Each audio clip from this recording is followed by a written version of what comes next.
My name is Corinne Marrinan, and I'm honored to be here with you today to discuss how science and gender enrich fiction. And it turns out that that's a rather large topic. So more specifically, I believe I'm going to be discussing how the creation of strong female characters in the fictional TV series CSI has enriched opportunities for female scientists in the real world.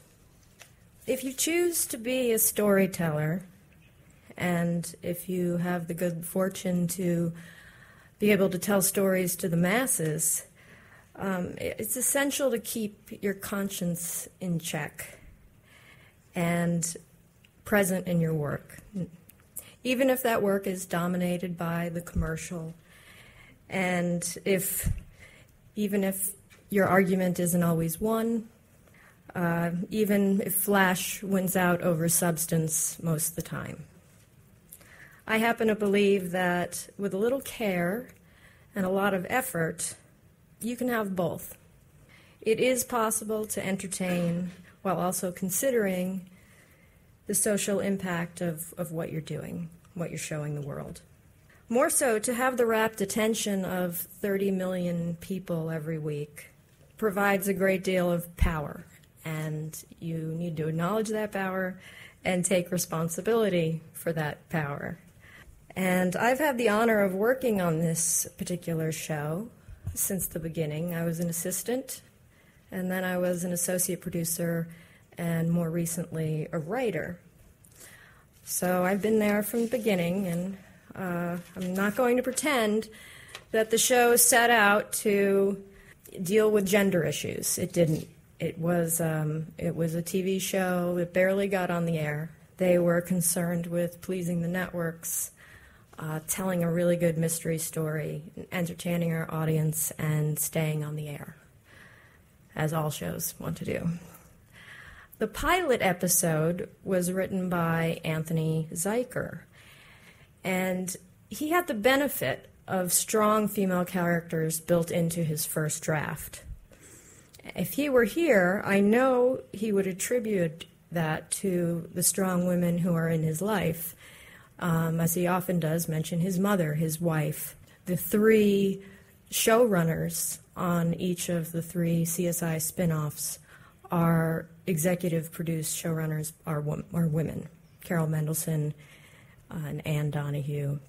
So while upper-ranking female scientists may have been a rarity to find in real life back in 1999 in a forensic lab, certainly in the mind of Anthony Zuiker, it wasn't such a rarity. It wasn't a big leap for him to imagine that there could be strong women in these roles. And bless him for it. So, as it turns out, we did have an audience that was ready to embrace non-traditional roles for women in this particular workplace. You know, I think that there are also a lot of young women, as was mentioned in the previous talk, that are hungry for positive role models and who need these characters to look up to and to want to emulate into their futures. I was trying to think back to the first time I encountered in TV, film, literature, a strong female scientist portrayed in fiction. And my strongest impression was from the 1979 film Alien, starring Sigourney Weaver. Now that was set in the year 2079, and she did a pretty good job, as I remember, being a strong female role model in that film.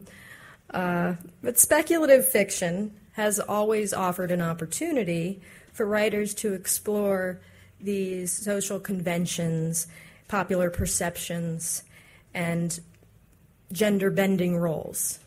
It's a way you safely can try new things and see how the public responds. So according to Alien, a woman could be strong, competent, and ultimately in charge of her situation because, of course, in the future, anything's possible. So if we go now from 1979, let's fast forward 21 years. It's the year 2000, and perhaps a 13-year-old girl is watching a new show called CSI, where women are getting dirty and using their brains and catching the bad guys. And maybe that girl doesn't have a positive role model in her life. She doesn't have a woman she looks up to in a career that interests her. So that girl could be thinking, well, this is a possibility for me, because it's on TV, and everything on TV is true.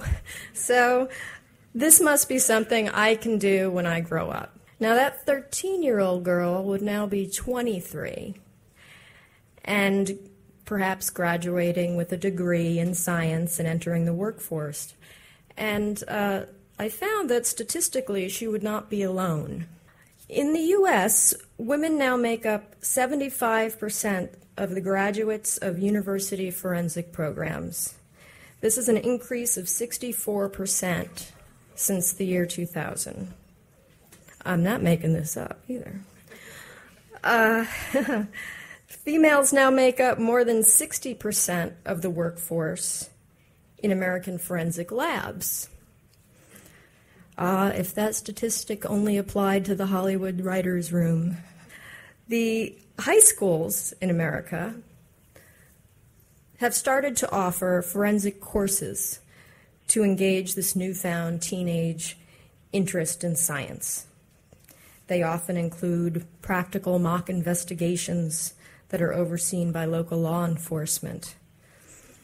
Even the Boy and Girl Scouts of America now award an Uncover the Evidence badge to go along with their more traditional camping, sewing, and cooking badges. As one science educator recently remarked, this progress has been more than an evolution, it's been a revolution. And experts in the field have cited the CSI effect as a large part of the explanation of this revolution of sorts.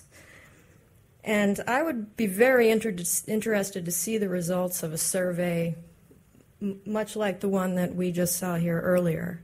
I would love to see that done in the States to see how accurate that really is. The show and its subsequent spin-offs and various offshoot imitations were the first to portray female investigators in leading roles.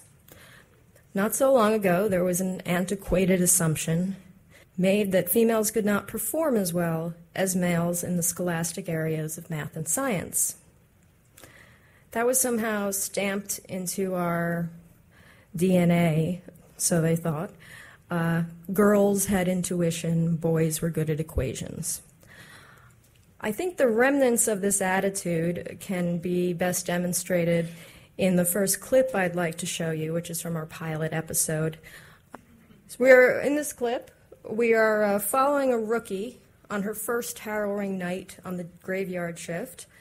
In the first scene here, she encounters an old-school coroner at her first autopsy. And later in the same episode, the veteran CSI Catherine Willows gives the girl a pep talk, making a case for why she should stick it out in this field. And push the trigger with his thumbs, like so. The wound would look like this.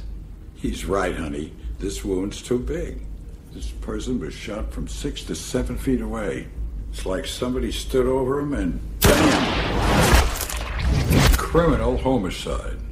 Let's see what God would have to say.